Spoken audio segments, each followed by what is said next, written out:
នៅតែកណ្ដាលខែមិថុនាឆ្នាំ1940កងទ័ពរបស់ហ៊ីតលែរបានយាយចូលកាន់កាប់ក្រុងប៉ារី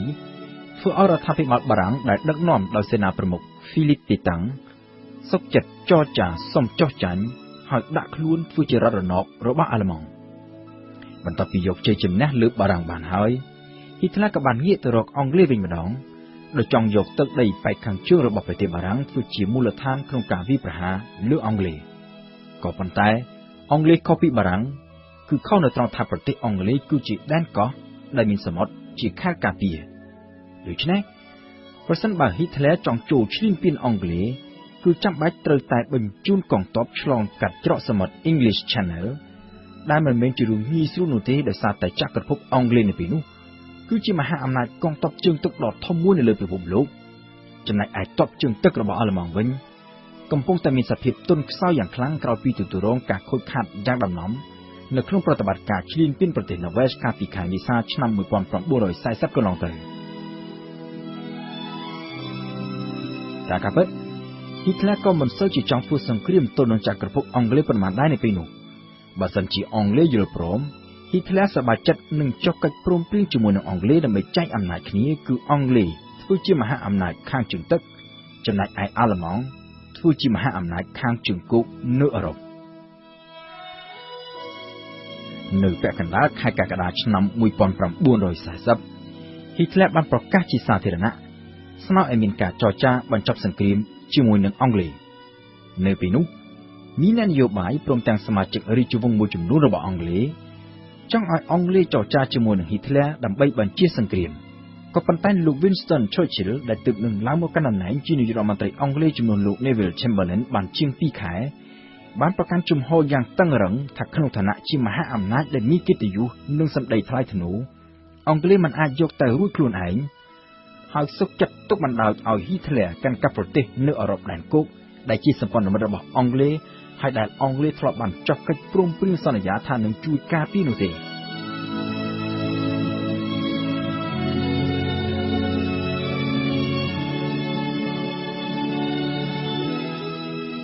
ដែលមិនអាចបញ្ចុះបញ្ចូលអង់គ្លេសឲ្យចូលមកចរចាបញ្ចប់សង្គ្រាមនឹងគ្នាបានហ៊ីតលែរក៏បានដាក់បញ្ជាឲ្យកងទ័ពអាល្លឺម៉ង់ចាប់ផ្ដើមអនុវត្តផែនការដែលបានរៀបចំទុកកាលពីមុនគឺការបញ្ជូនទ័ពឆ្លងសមុទ្រដើម្បីចូលឈ្លានពានលើអង់គ្លេសប្រតិបត្តិការដែលហ៊ីតលែរដាក់ឈ្មោះថាប្រតិបត្តិការតោសមុទ្រក៏ប៉ុន្តែដើម្បីឲ្យតោសមុទ្ររបស់ហ៊ីតលែរអាចឆ្លងទៅឈ្លានពានអង់គ្លេសបានអាល្លឺម៉ង់ចាំបាច់ត្រូវតែធ្វើយ៉ាងណាគ្រប់គ្រងច្រកសមុទ្រ English Channel ដែលនៅចន្លោះប្រទេសអង់គ្លេសនិងឆ្នេរសមុទ្រប៉ែកខាងជើងប្រទេសបារាំងដោយសារតែនៅពេលនោះនាវាចម្បាំងរបស់អាល្លឺម៉ង់ភាគច្រើនត្រូវខូចខាតក្នុងប្រតិបត្តិការឈ្លានពានលើណូវែលកាលពីប្រមាណខែមុនហ៊ីតលែរគឺមានតែរំពឹងលើយន្តហោះចម្បាំងនៅពាក់កណ្ដាលខែកក្កដាឆ្នាំ1940ហ៊ីតលែរក៏បានបញ្ជាឲ្យកងទ័ពអាកាសអាល្លឺម៉ង់បើកប្រតិបត្តិការវាយកម្ទេចទ័ពអាកាសព្រមទាំងប្រព័ន្ធការពារឆ្នេរសមុទ្រអង់គ្លេសដើម្បីគ្រប់គ្រងច្រកសមុទ្រ English Channel ក៏ប៉ុន្តែខុសពីការរំពឹងទុករបស់ហ៊ីតលែរកងទ័ពអាកាសរបស់អង់គ្លេសមិនងាយនឹងឲ្យអាល្លឺម៉ង់វាយបំបាក់បានដោយងាយៗនោះទេតាមការពិតនៅក្នុងរយៈពេល2សប្តាហ៍ដំបូងគឺពីពាក់កណ្ដាលខែរហូតដល់ចុងខែកក្កដាគឺអាល្លឺម៉ង់ទៅវិញទេដែលទទួលរងនឹងការខូចខាតច្រើនជាងអង់គ្លេសដែលមានយន្តហោះចម្បាំងរហូតដល់ទៅ180គ្រឿងត្រូវអង់គ្លេសបាញ់ទម្លាក់នៅក្នុងពេលដែលអង់គ្លេសបានបាត់បង់យន្តហោះតែ70គ្រឿងប៉ុណ្ណោះ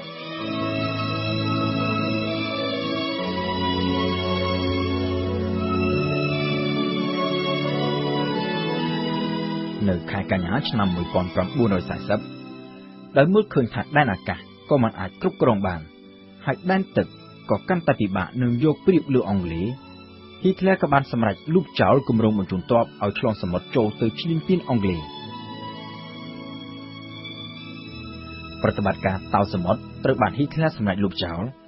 ក៏ប៉ុន្តែហ៊ីតលែរក៏មិនបានបញ្ឈប់ការវាយប្រហារតាមផ្លូវអាកាសទៅលើអង់គ្លេសនោះដែរចាប់ពីថ្ងៃទី7ខែកញ្ញាហ៊ីតលែរបានបង្វែរប្រតិបត្តិការទ័ពអាកាសពីការវាយបើកច្រកសមុទ្រដើម្បីចូលឈ្លានពាន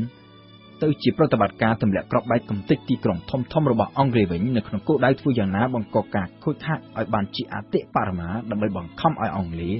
ងាកមកចរចាបញ្ចប់សង្គ្រាមនៅក្នុងចន្លោះពីថ្ងៃទី7ខែកញ្ញាឆ្នាំ1940រហូតដល់ថ្ងៃទី21ខែឧសភាឆ្នាំ1941 ក្របបែកប្រមាណជា100តោនត្រូវបានយន្តហោះអាល្លឺម៉ង់ទម្លាក់ទៅលើទីក្រុងធំៗចំនួន16របស់អង់គ្លេសជាពិសេសគឺទីក្រុងឡុងដែលបានបណ្ដាលឲ្យជនស៊ីវិលអង់គ្លេសប្រមាណជា40,000នាក់ត្រូវបាត់បង់ជីវិត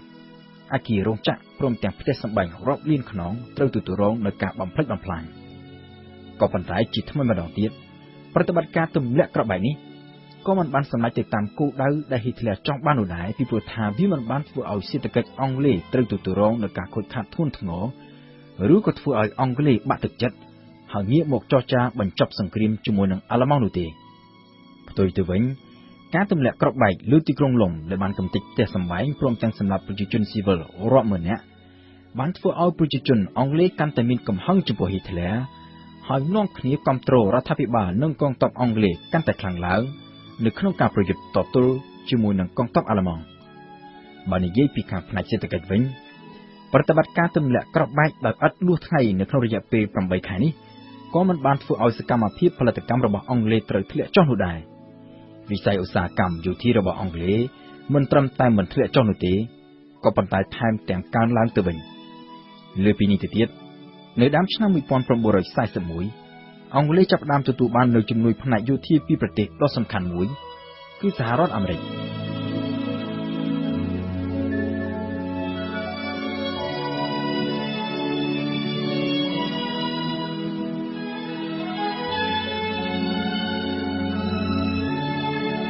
នៅខែមីនាឆ្នាំ1941សហភាពអាមេរិកបានអនុម័តច្បាប់មួយអនុញ្ញាតឲ្យប្រធានាធិបតីអាមេរិកគឺលោក Franklin Roosevelt បញ្ជូនគ្រឿងសព្វាវុធទៅជួយអង់គ្លេស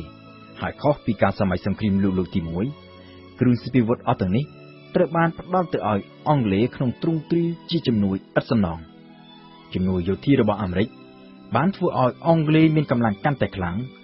នៅក្នុងការប្រយុទ្ធតទល់ជាមួយនឹងកងទ័ពអាល្លឺម៉ង់នៅទីចុងបញ្ចប់ហ៊ីតលែរត្រូវប្រឈមមុខនឹងទស្សនវិជ្ជាមួយគឺទឹកដីរបស់អង់គ្លេសគឺជាដែនកោះដែលមិនអាចចូលឈ្លានពានបានហ៊ីតលែរក៏បានសម្រេចផ្អាកប្រតិបត្តិការយោធានៅអង់គ្លេសហើយងាកទៅអឺរ៉ុបខាងកាត់វិញម្ដងដោយចាប់ផ្ដើមអនុវត្តគម្រោងការចូលឈ្លានពានសហភាពសូវៀតដែលហ៊ីតលែរធ្លាប់បានចុះកិច្ចព្រមព្រៀងមិនឈ្លានពានគ្នារួចទៅហើយនៅមុនពេលចូលឈ្លានពានប្រទេសប៉ូឡូញកាលពីឆ្នាំ1939